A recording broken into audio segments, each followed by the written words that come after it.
So last time we did the introduction to the venomous room, it went really well and we got a lot of positive feedback. So we thought you guys would like to see some of the new stuff that we got in and just share with you some of the stuff we've been working on. So we did get some really cool stuff in. We got a nice shipment from Egypt. Thought you guys would like to see it. If you guys know what Echis Coloratus is, that is a Palestine saw-scaled viper.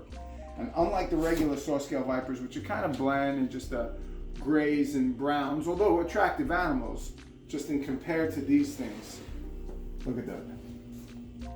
Look at the really nice peach colors and almost to red on there.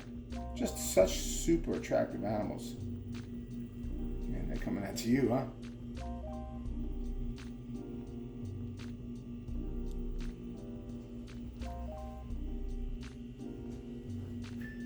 Super attractive. They're again an Egyptian Echis, a saw-scale viper. What's really cool about them is not only do they rub their scales. If you've ever seen a saw-scale viper, when they get excited and they get agitated, they kind of rub their scales together. It almost sounds like a rattlesnake. These things also huff and breathe. So not only are they puffing noises that they make, but they're also really cool because they also puff and make noise. So this is like a double thing here. Here's another one of those Echis Coloratus, the Palestinian or Palestine saw-scaled viper. It's a real pretty animal, man. I hope you guys can get a feel for it. Let me put it under direct light.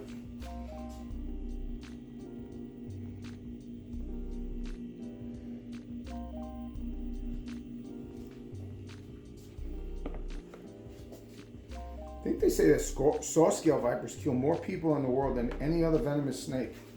Yeah, and so, I mean, if you go by the world's deadliest animal, saw-scale viper would be the world's deadliest animal, even though it's not the most potent venom, nor maybe not the most dangerous, but you have to say that a saw-scale viper's got to be up there with most deadly. What's really cool is, look at this, one of the other things we got in. There's a little tiny baby Echis Coloratus. Obviously it's interesting because it really hasn't colored up yet.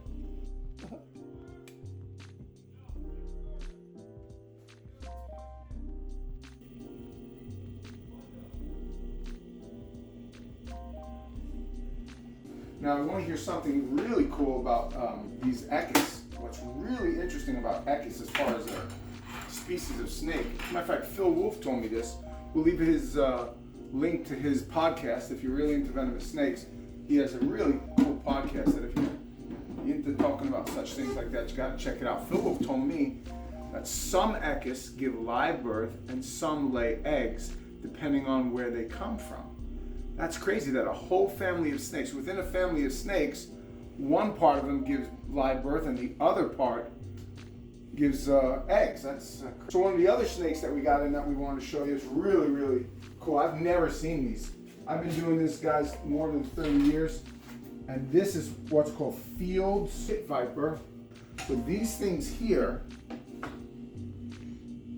look at that gravid one. This is a Pseudocerastes. This is Pseudocerastes fieldi.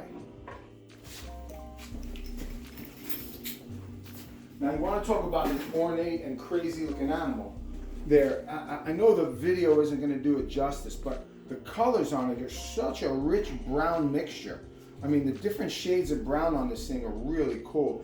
And if you notice the eye horns on the females are a little less than the males, but they got these gigantic swelling, almost underneath the eye, they have these cool bumps. And what's really interesting about this animal, guys, dig this. These animals lay eggs, but they don't lay your typical snake egg. Because they're desert animals, and I guess they have a propensity to dry out in the desert, they lay these eggs that are only like a clear membrane. Embryonic animals already in their form, and they only go about 25 to 30 days until they come out. So it's the craziest things. It's such unique animals. And I love that little bump underneath the lip.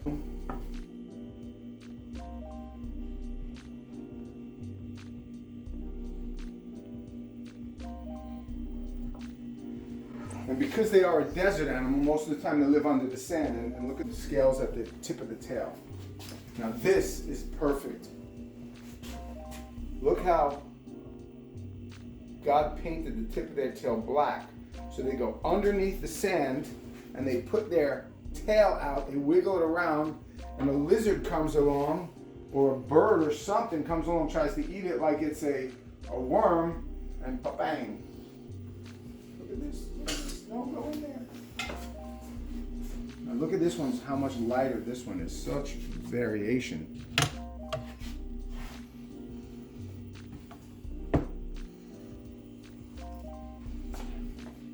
So that's a difference now. Now the other one had darker, more contrasting pattern, and this one is kind of faded. I don't know if it's age or just the variation within the species. I love the little line that goes up the head. Their jaw, the back of their jaw seems to just be so chunky back in here, more so than most. Now, as far as the Cerastes go, guys, if you watched that last video and we had all those lesser and greater horn, the horns on the greater was bigger, but these snakes are just literally twice the size of this. I don't know if these are the largest out of the Cerastes, but technically they're not a Cerastes, they're a Pseudocerastes, Pseudocerastes, Pseudocerastes fieldi. Just super interesting animals. Now, if you guys hear that rattle, he's already ruined my spiel on you. Because generally, by nature, again, going by nature, because of the high altitude in which they occur, these are what's called a Crotalus, Crotalus, whatever you want to pronounce it, ruber, which happens to be the red rattlesnake. Now, one of the typical characteristics of a red rattlesnake is they happen to be one of the calmer, tamer rattlesnakes that come out of wild. It's really sometimes hard to even get them to rattle. I've had a lot of these things in the past. The red rattlesnake.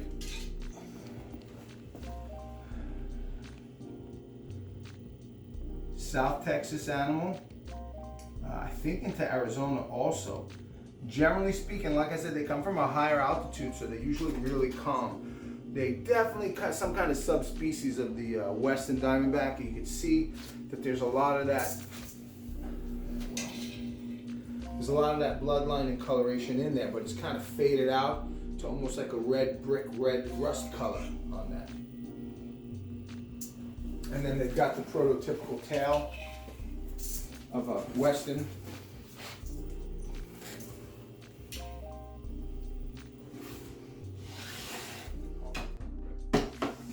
I want to show you that we got in also is what's called a mitchellii. We call them in the industry mitchellii, which is a speckled rattlesnake. What's really cool about the speckled rattlesnakes is they're super varied. Depending on where you get them from, they're anywhere from light white to dark black, and so many different shades of peaches and reds. They're a good sized rattlesnake, not quite as big as a diamondback.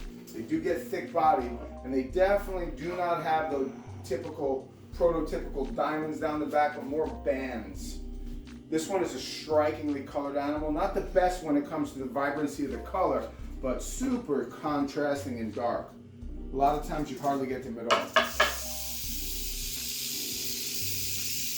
There's that evolution-defying rattle.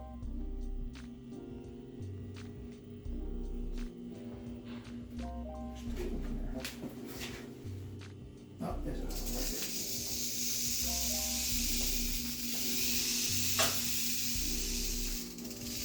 Here's the other one, which you can see is so different in color, and that's really cool about them. I mean, there's kind of a part of me that wishes these things weren't venomous, because I'd certainly love to keep them and handle them and then collect them to see how many different colors there are. Now, down in Arizona, I hear tale of this white speckle that almost looks like this white snake that somebody peppered with a shaker. We used to have one years ago. I got a good buddy of mine, Luke, who has a couple of them. Super, super white.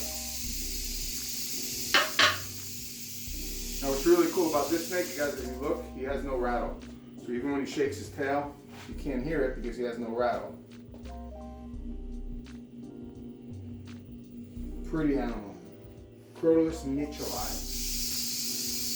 known as the speckled rattlesnake.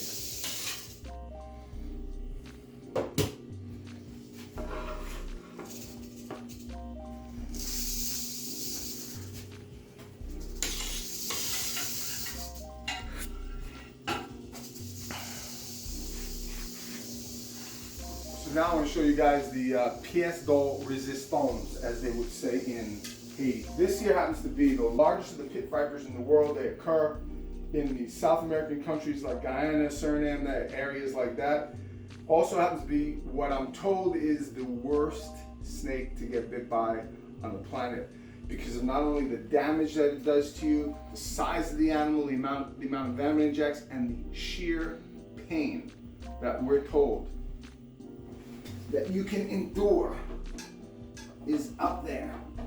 And this happens to be a smaller one, guys, but it also happens to be one of the better looking ones you'll find. Hi! That is the Lachesis muta, which is also known as the Bushmaster. There it is. I'll take it out so you guys can see a better picture of it. Don't you dare bite me. I'm not playing that game with you, mister. Oh, look at that animal. Look at the, I don't know if you could see that rest to red coloration on him, but from the dark black diamonds almost to a motley mottled color mottled pattern on him, to the size of the face. The face is what's interesting about this animal. It's almost as wide as it is thick. The thickness of the animal from top to bottom almost matches the width of the animal from side to side. Now again, this is just a little one. This thing's probably 4.5 foot, but he happens to be one of the more better looking species you'll see. What's interesting about them is they seem to be almost like a cobra in nature, where they know how bad they are. They have a certain amount of confidence to them. It's almost scary. You never want to take your eyes off them. They strike without warning, and they know they're dangerous. Let's pick it up so you guys can see it full wide.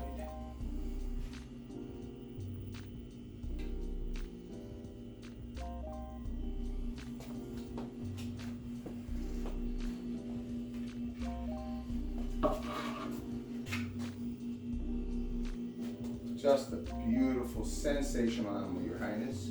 It's a pleasure to see you.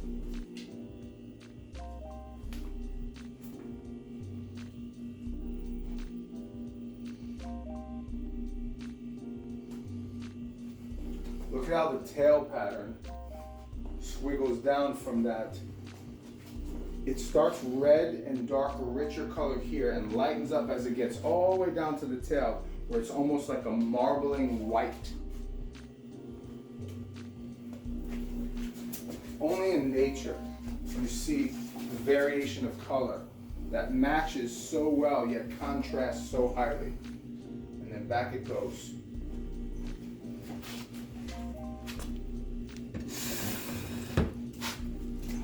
I hope you guys enjoyed the tour of the Venomous Room and what we got going on now. If you see anything that you like, you could always go to our website, www.undergroundreptiles.com, and you can check out our venomous selection. Please, only if it's legal where you're at. Don't ask us to ship via the mail, because we shall not do that. Thanks for hanging out.